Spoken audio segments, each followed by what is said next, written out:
Okay, first of all Anil Rao ఇప్పుడు ఎప్పుడు చూసినా మంచి స్మైల్తో మంచి ఏమంటారు మంచి యాక్టివ్గా కనబడుతుంటాడు సెట్లో కూడా, బయట ఎక్కడ ఇంటర్వ్యూస్లలో కూడా. అంటే మామూలుగా నవ్వు 4 విధాల చేటు అని కూడా అంటారు కదా, ఈ నవ్వు ఎప్పుడైనా అనిల్ రావు ఇప్పటికి నష్టం తీసుకొచ్చిందా? నాకు తెలిసి ఇంతవరకు నేను అది ఫేస్ చేయలేదండి. యాక్చువల్గా నవ్వుతూ ఉండటం అనేది నాకు ఇట్స్ మై నేచర్.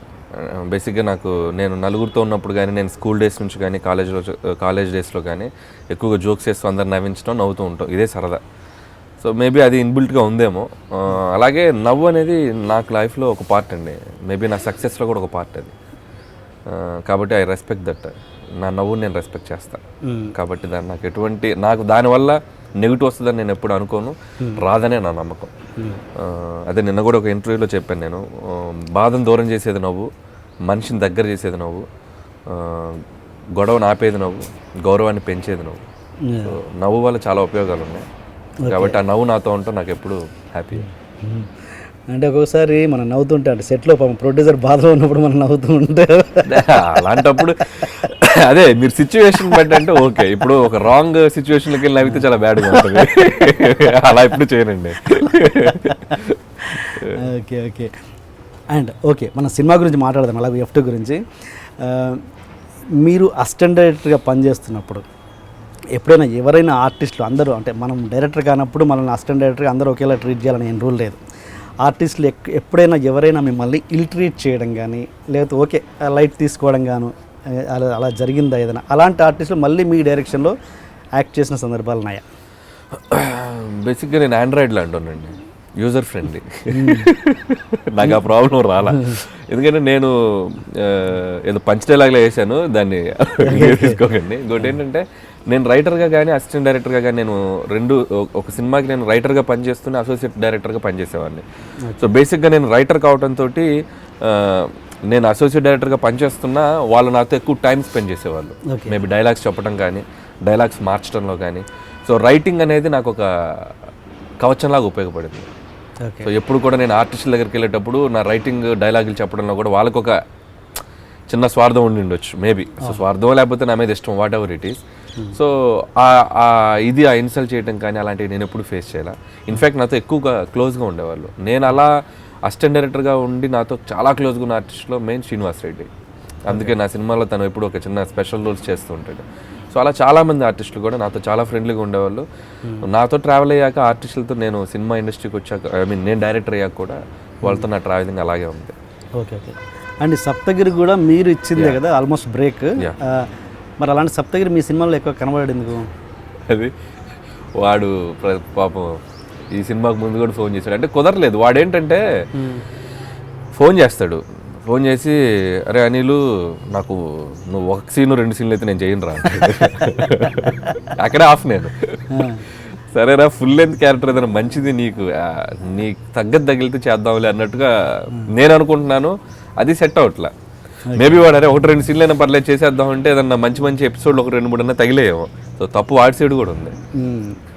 వాడు వెరీ క్లోజ్ ఫ్రెండ్, నాకు చాలా క్లోజ్ ఫ్రెండ్. అనుకున్న ఫ్రెండ్స్ చాలా అసిస్టెంట్ డైరెక్టర్గా ఉన్నప్పుడు అదే కందిరిగా అనే సినిమాలో తను యాడిగ్రా పోయేదని ఒక ట్రాక్ చేశాడు. యాక్చువల్గా అది నా కోసం రాసుకున్న ఆ సీను. సో నేను కందిరిగా వాసు గారికి చెప్పి ఇది ఎక్స్టెన్షన్ అనమాట, సీన్ ఎక్స్టెన్షన్. సరే నేను చేస్తానండి సరదాగా అన్నాను. చేస్తే అప్పుడు సరే అనిల్ నువ్వే చేయి అన్నాడు. సడన్గా నేను నైట్ నిద్రపోయి ఆలోచిస్తుంటే మన ప్రొఫెషన్ ఇది కాదు, మనం ఏదో ఆర్టిస్ట్ అవుదామని లేదు, మనకెందుకు ఇది, పోనీ వాడికన్నా అప్కమింగ్కి ఇస్తే వాడికి హెల్ప్ అవుద్ది కదా అని చెప్పి నేను వాడికి ఫోన్ చేశాను, సప్తగిరికి ఫోన్ చేస్తే నెక్స్ట్ రోజు మార్నింగ్ వచ్చి వాడు చాలాసార్లు చెప్పారు ఇది. అంటే ఓకే, బాగా ఇలిటరేట్ పక్కన పెడితే బాగా ఉండి చాలా బాగా ట్యూన్ అయిన ఆర్టిస్ట్ వాళ్ళకి మీ సినిమాలలో అవకాశం ఇవ్వలేని పరిస్థితి ఇప్పటి వరకు? బాగా ట్యూన్ అయిన ఆర్టిస్ట్కి ఇవ్వలేకపోయినదంటే బ్రహ్మానందం గారు, ద మోస్ట్ లెజెండరీ యాక్టర్. అంటే మీరు చాలా క్లోజ్. సినిమా నేను అసిస్టెంట్ డైరెక్టర్గా ఉన్నా, రైటర్గా ఉన్నప్పుడు కూడా బాగా నన్ను పలకరించేవాడు, బాగా చూసుకునేవాడు ఆయన. సో అన్లక్కీగా నేను చేయలేకపోయా ఆయనతో, కుదరలా. దానికి పర్టికులర్ రీజన్ ఏం కాదు, మేబీ పటాస్ సినిమాకి అప్పుడు చేద్దాం అనుకున్నాం, బట్ కొన్ని బడ్జెట్ ఇష్యూస్ వల్ల చేయలేకపోయాను పటాస్ టైంలో. సుప్రీంకి ఛాన్స్ లేకుండా పోయింది, అసలు ఇది లేదు. సో రాజా ది గ్రేట్లో కూడా ఆయన చేయాల్సిన పర్టికులర్గా బ్రహ్మానందం గారు చేసేంత క్యారెక్టర్ ఎక్కడ నాకు దాంట్లో కనపడలేదు, స్క్రిప్ట్లో కూడా ఎక్కడ తగల. ఓకే. సో అందుకని కుదరలేదు, అదొకటి వెళ్తే నాకు ఉంది, ఆయనతో చేయలేకపోయాను. ఎందుకంటే కామెడీకి నేను కొంచెం స్ట్రాంగ్గా బిలీవ్ చేసి వెళ్తూ ఉంటాను. సో అలాంటిది కామెడీలో ఈజ్ కింగ్. సో ఆయనతో పని చేయలేకపోయానని ఒక ఫీలింగ్ ఉంది. ఫోన్ చేశారు ఆయనకి, హెల్త్ బాగాలేదు? లేదు, నేను ఇంకా చేయలేదు, గౌతమ్తో మాట్లాడాలి. జస్ట్ దీనికి ముందు ఒక 1 వీక్ ముందు రామానాయుడులో కలిసాను డబ్బింగ్ థియేటర్లో. చాలా బాగా మాట్లాడారు, చేపట్టుకొని.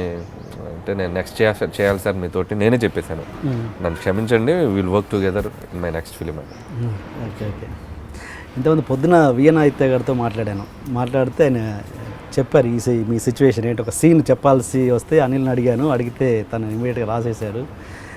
నేను ఫస్ట్ రాయనన్నాడు, అదంతా చెప్పాలి. మీ వర్డ్స్తో చెప్పండి ఒకసారి. ఏది ఏ సినిమా? ఆయనతో చేసింది ఒకటే బాస్ సినిమా చేసింది. యాక్చువల్గా బాస్కి నేను అసిస్టెంట్ డైరెక్టర్ని. అదే అసిస్టెంట్ దానికి ఒక సీన్ రాయమంటే ఏదో మాలి గారి సీన్. యాక్చువల్గా బలభద్ర పాత్ర రమణి గారని ఒక స్క్రీన్ ప్లే రైటర్ ఉండేవారు. ఆవిడ ఆ సినిమాకి స్క్రీన్ ప్లే వర్క్ చేశారు. నేనేంటంటే అరుణ్ ప్రసాద్ గారు మా బాబాయ్, director Arun Prasad. So Gautam SSC నుంచి ఆయన నన్ను ఎంకరేజ్ చేసేవాళ్ళు. ఆ తర్వాత బాస్కి వెళ్ళాక నాకు ఏదో రాద్దాం పీకుదాం అని బాగా సరదాగా ఉండేది. ఓకే. అయితే సరే ఆదిత్య గారి దగ్గరికి వెళ్ళి అడగలేము సార్, నేను ఒక సీన్ దానికి డైలాగ్ రైటర్స్ చాలామంది ఉన్నారు. సో మనం లాస్ట్ బట్ 1 అసిస్టెంట్ డైరెక్టర్ నేను. సో మనలో ఏముండి బిలీవ్ చేసి మనకి ఇస్తారు అవకాశం అని చెప్పి నేను అడగడానికి కూడా ధైర్యం చాలా. సో అడగల, సరే ఊరికే మనమైతే ఈ సీన్ ఎలా రాస్తామని చెప్పి ఒక 2-3 సీన్లు రాశాను. రాస్తే రమణి గారు చూశారు ఒక సీన్, చూసి ఆదిత్య గారికి రిఫర్ చేశారు. చేస్తే ఒక బిట్ సీన్ రాశాను నేను. ఆయన చూసి అసలు విపరీతంగా నవ్వేశాడు.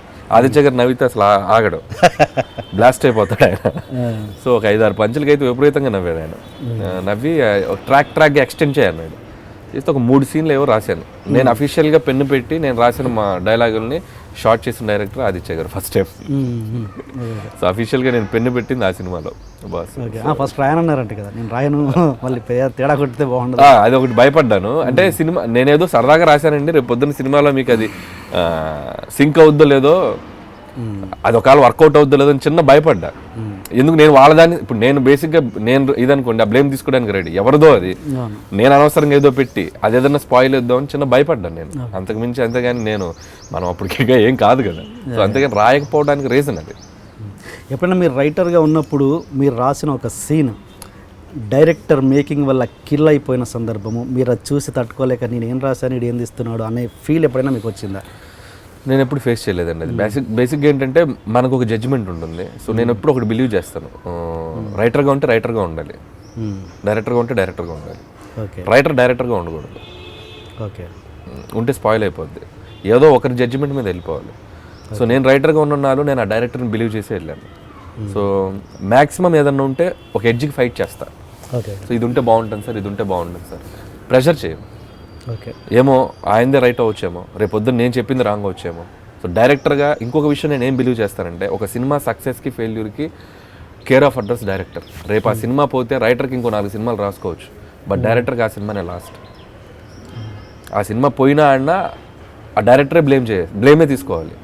సో కాబట్టి నేను చేసే ఒక దీనివల్ల అతని కెరీర్ నేను రిస్క్లో పడేయకూడదు. మేబీ నాది రైట్ ఉండొచ్చు, అతని రాంగ్ ఉండొచ్చు, అతన్నే తీసుకోవాలి ఆ క్రెడిట్.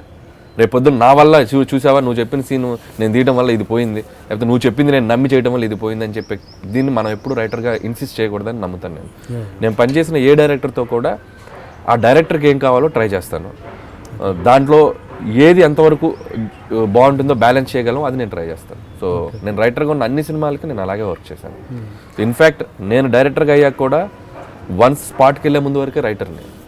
అక్కడికి వెళ్తే స్పాట్కి వెళ్తే నిర్దాక్షిణ్యంగా ఆ సీన్ లెంత్లున్నా, తీసేయాలన్నా, పంచులు మార్చాలన్నా యాజ్ ఎ డైరెక్టర్గా నేను ఆ లిబర్టీ తీసుకుని వెళ్ళిపోతాను. Okay okay okay.